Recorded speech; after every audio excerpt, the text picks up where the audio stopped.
Lesson number 1. What a bird thought. I lived first in a little house and lived there very well. The world to me was small and round and made of pale blue shell. I lived next in a little nest nor needed any other.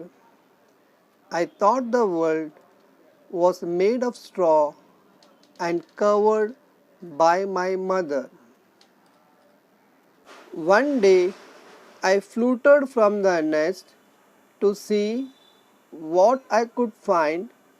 I said, "The world is made of leaves. I have been very blind." At last I flew beyond the tree and saw the sky so blue. Now, how the world is really made, I cannot tell. Can you?